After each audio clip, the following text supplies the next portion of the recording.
namni kiyyaas keessillee akka dadhabne bakkuma takkatti dukkaana lama goone dunkaana lama keessa goone sargi haala saniin wacii kan hunda baastee manas gibbii guutuu na kireessitee meeshaalee guutuu itti bibbitet haala kanaan baddi. Nuti akkasii sunuutu. Ani ammas meeshaaf wacii baasee osoo hin ta'in birriin kama silaa isiifuu kennee haftu sanii kan ittiin godhame kun hunduu jechuudha. Ani wacii xiqqoo itti dabalee jechuudha. Akkuma beekamu. Wanti sun hundi bahee ani bar pirankii jedhame isarra darbine ammallee gara pirankiitti akkam fudhanne. Baay'ee. Ni amanamaan jirru. Namni amanuu didiyaan. Namni nu amana. Mana dhaqee gaafannaan pirankii keessan dhumatu nan jedhan. Ammas yoo isin illee isin pirankii jechuun ooltan. Guyyaa sargii isin badde isin pirankii nama amanuu dhabean. Aayyuu na dhageetta namni sun amanu. Ati illee akka isaa tapha kana keessa gabbaatee waa taatee jiraatti. Yoo viidiyoo kana kalaaltu taate aayyuu. Ani ammas wacii na baasiste ati baddee osoo hin ta'in viidiyoo kana yoo ilaalte har'a boroo sun jedhin dhugaa jirtu namni yoo rakkoo adda addaa qabaatte an duraan jaalallee sin qabu jaarsa sin qabu neerumnes nam tokko harkaan na qabatee beeku naan jette. Yoo akka carraa waa balleessitee duraan badii wayii qabaattee sodaattee jiraattee sababa sanaaf gabbaatee maan naan jedha waan kana hunda gochisiisee jaalala kana hunda itti himee maan naan jedha yoo booda kijibduu ta'ee na arge jettee qaanfattee sodaattee mana baddee jiraatte hangara kiyyaan rakkoon qabu kootutti dhugaa jirtu naa hima rakkoon tokko hin jiru atumaan dhugaa naa hima ani ammas kana yaachisaa jiru ati lubbuun jirta mucaa wantuun fayyamaa qabdi. Wajjin way qabattee jinni nama suwaasti qabattee deemtee qilee wayitti darbiti shakkiya. Jinni maal qabdi boo? Ati situ waggaa meeqas wajjin jiraataa ture waggaa kudha wargaa biyyaa ba'e. Amala isiin kan beetan isin rakkoo akkana jinni akka walii gadu oofanii qabdi. Waan akkasii irratti argeen beeku kana dura waa'ee kee irra deddeebitee akkanatti himtu akkuma beekamu jechuudha.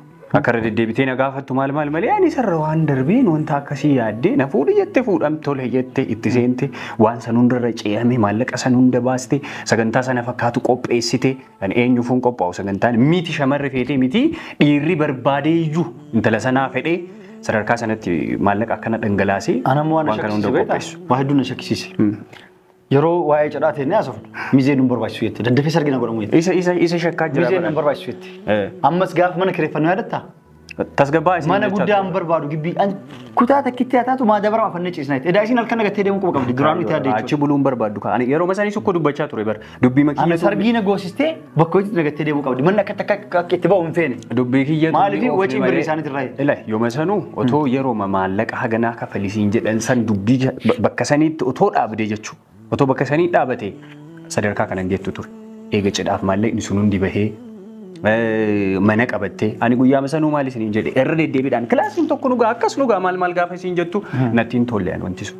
Hedduu nama shakkisiistu. Waa tokko dubbadhu afaan keessa na dhoofti jechaan na wanti jechaa turte akkuma isaanis argaa turan atiis argaa turte jechuudha. Ani garuu amma isinii haadha warraaf abbaa warraadha. Atillee ammoo shakkuu eegaleen. Maali? Atillee isii waan isii yaadde kana beektaa wal mormaa turtan yeroo hundaa wal mormatan isinis. Aara baay'illaan akkas otoo hin taane. Ati ammallee naa garuu diddati yaadni kan kenna. Atummaan shakkeessa nan itti. Yeroo hedduu yeroo wajjin waa haasofnu yeroo adarinu yeroo wajjin mari'annu wal loltan isin lamaan jidduutti. Situ iccitii isii waa beekaa ati waan akkanaan ta'u ittaan isin haa ta'u maaliif ati jira deemta sin jetti. Waan na dho'istoo jiraate naa kun amma lubbuu beeka mucaan tuni waa taasisin beeku nama. Si galee? Maal jedhan si fakkaate yoo mammaa kan dandeettu dhaani jennaanii dhiirsi galee niitii dhaanii jedhani. Meebii nuti waanuma walitti dhiyaannuuf waanuma na dhiyaannuuf dubbii silaatii achi jiru san hunda dhiiftee gara kiyya deebi'uun kee weelaa ta'u tole. Ani yoo sii jedhee jireenyi kan kee hin badinii waan kana itti yaadii buusii baasii jechuun kiyya dugungurreen hojjedhe firaankii jalqabaa sani. Sanirra waan darbee ani waa'ee intala tanaa hojii guddannee meebii waan hojii guddanneef ollatti waan wal beeknuuf ijoollee ganda tokko waan taaneefi kun hin ta'u jedhee jala dubbachuu mala. Akkuma jaalalli nama godhe hunda akkuma qalbiin nama goote hunda deemanii tasgabbaa'in tiyya yoo badii taate isii wajjin wal mormuun kiyya sun yoo badii ta'e gara biraatti akkana fudhattu yoo si taasisa ta'e weel rabbiin beeka waan anas keessatti qabu jechuudha. Akka namni nama jaalatu ishii jaaladhee ture wal fuutanii bahee jira maatii kana keessaa dhiiseeraa waan jiru.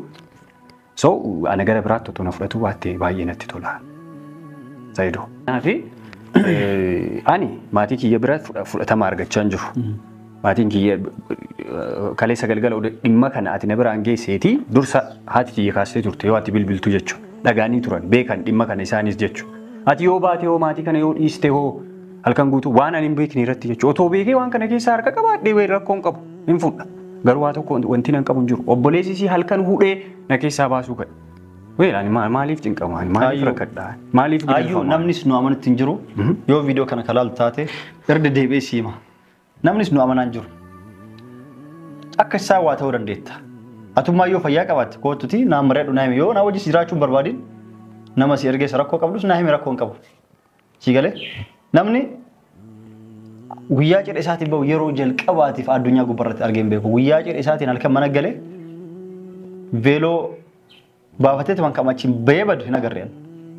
Anammas kana yaachise wacii bahee sargii bahee yeroo gubateef osoo hin ta'in wacii bahee fi sargii akkana godhamee xaarii kennu osoo hin ta'in atummaan lubbuun jirtaadha. Waan ati lubbuun jiraachuu kan kee qofa naa himi as baheeti. Lubbumaan jiraachuu kan kee qofa as bahee naa himi hin jiraanu jedhi. San qofa barbaade yoo asii dhufuu ka sodattaate an rakkoo hin qabu. Yoo garuu ka kijibaa waan an jettaate na amantee na amanu baatee mana akkana baasee waci akkana godhee hin dhiisan jaartii osoo ittiin fuudhin. Boruma ta biraa itti fideetti seensisan. Ayyuu boruma yoo atummaan ima jiraatte lubbuun anamma sanii ka shakkiin. Siifinnaa akkasanii guutteerti dhalaan guutte. Yoo ka argitee nutti qoosaa ka jiraataate yookaan immoo jiraachuu jibbittaate. Garuu an kana shakkisee gabbaatee wajjin wayi oftee qilee wajjin darbiti. Hin jiru. Wayi rakkoo wayi uumamee jira. Wayi gabbaatee suuqa beektee waa dha'ee akka hin jenneef ganda guutuu keessa barbaade. Waajjira poolisoota wajjin olii gad deemnee bakka hedduu barbaadne. Bakka hedduutti ammas na facaase. Jarru sa'aatii daafraa guutuu yaani garuu hiriyoota poolisoota waan qabu achi keessa wanti jedhan. Na gargaaraniitu waan amanuu dadhabanii isaanillee homaan taatu mee ilaalaa nan jedhan. Xiqqoo eegaa nan jedhan. Garuu hedduu na gargaaran jechuudha. Isaan isaa galatoomanii beeki waan kana boodaas dhuftee waan kana beekaa godhe jennaan poolisoota akkasitti aarsan akka yakkan nu gaafachiisu. Innu seera cabsine jedhama. Seera cabsine. Kijibaan baddiinne achi galmeessisne akka seerasitti isaanis xaaranii na wajjin makiinaa ofii kaasanii gandar deddeemanii barbaadanii manas dhufanii ilaalanii akkami baatee wanni cabee jira wanni badee jira naan jedhanii haala isaanii lallaalan. Akkasii kanaafuu ayyuu yoo viidiyoo kan argaa jiraatte akkasumas namootaan akka tasaa ayyuu argitanii jiraatan dafaatii nu beessa yoo akka carraa argitan jechuudha. Bakka itti baddee dhokattee akka jiraattus taate. Waan fayyaa isii lubbuun jiraachuudha. Yoo isii lubbuun jiraatte rakkoo hin qabu. Kakaanii suutarra geenna itti taasif. Maatii isii dhaqa gaafa dhabbolee janis taphni keessan dhumatu piraanki keessan dhumatu. Piraankiin eegaltanii ammas piraankiin xumuruu deemtanii. Booda ilmummaan isin hortanu piraanki akkan ta'an nan jedha. Maatii keessa obboleeyyantii hima. Na kolfan. Ani waa tokko dubbachuu. Hin baddeen akka maal jechuun baddeen hin baddeen jennaan hin dhabee baralkan gabbaatee dhabee. Eenyu si haamuu dur hin jirreen eessaa dhufee. Amma hordoftoonni nama nama kijuun se'an. Mana keessa dhufe isin faasi'an. Isintu uumeedha kana jedhamu jechuudha. Oma gabbaatee faasi'an. Waa tokkoon dubbachuu barbaade Saayidoo. Ayyuu anifati wajjin guddannee waa baay'ee wajjin arginee jirra. Harmaadha takkaa hoonee jirra. Waa hedduu waliin argineerra. Ayyuu wanti kun siin baasu. Karaan kun siin baasu. Wanti amma ati hojjechaa jirtu kun completely sirrii miti. Kottu deebi'ii. Anaas maatii kiyya wajji maatiin kiyya na dararaa jira. Qaamni seeraa na barbaadaa jira. Jireenya koo siin balleessinii. Kunoo abbaa manaa kee wajjinis wal dhabnaa jira. Nama wajjin guddane, nama na guddise, nama silaati. Ani abdadhu gara fuulduraattis nama na gargaara jedhee yaadu wajjinis wal dhabuudhaa deemaati. Dubbiin kun siin baasu. Karaan kun siin adeemsisu. Ayyuu kottu deebi'ii. Bakka itti baddeeti bakka itti dhokatteeti waa yaadde kana ifa godhi otoo oolteen buliin jechuudha. Jireenya kee siin balleessi baay'ee inni boruu gabbayee fuudhuu danda'a akkuma amma jedhe kana jechuudha. Hin beekna Saayidoo amala isaa hin godhu jechuu miti waan kana raawwachuu danda'a jireenya kee hin balleessini tokko miidiyaa irratti baate nama baay'ee si beeka gocha kan kee kana nama baay'ee balaaleffataa jira. Akkasii ayyuu waa hunda waan siifne argitee jirta kanaafuu viidiyoo kana yoo ilaalte daddafiitii rakkoo jiru nu himi nama si yaachise namnis na amanaan jiru. Anillee ammas hatta ammaa gattaa ol deemu ammas barbaada deemaa jechuudha barbaada oola. Kanaafuu dafiitii deebiinuu deebistuu deebisi waan jiru na himi. Kanaafuu akka shulluuta daatoos kennesillee nu warroottan nu wajji cinqamtan warroottan hedduu waan jedhaa jirtan hundi keessan walittuu galatooma isin jenna. Waan haasofnullee hin qabnu homaa haasofnuu nu harkaa badee barbaada oollee barbaadaa bullee ammas barbaada oollee barbaada bullee namoota birallee olii facaase nama hedduu barbaadaa jira jechuudha.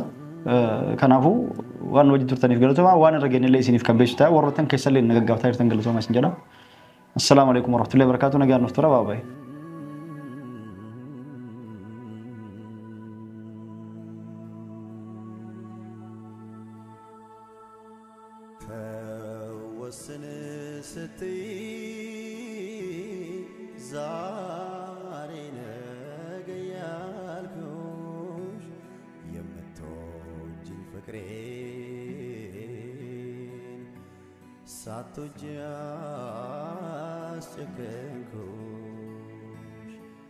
لا متعت للرداء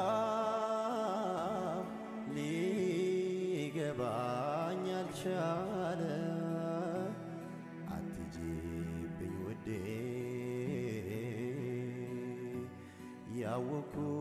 ያወኩት ብዙ አለ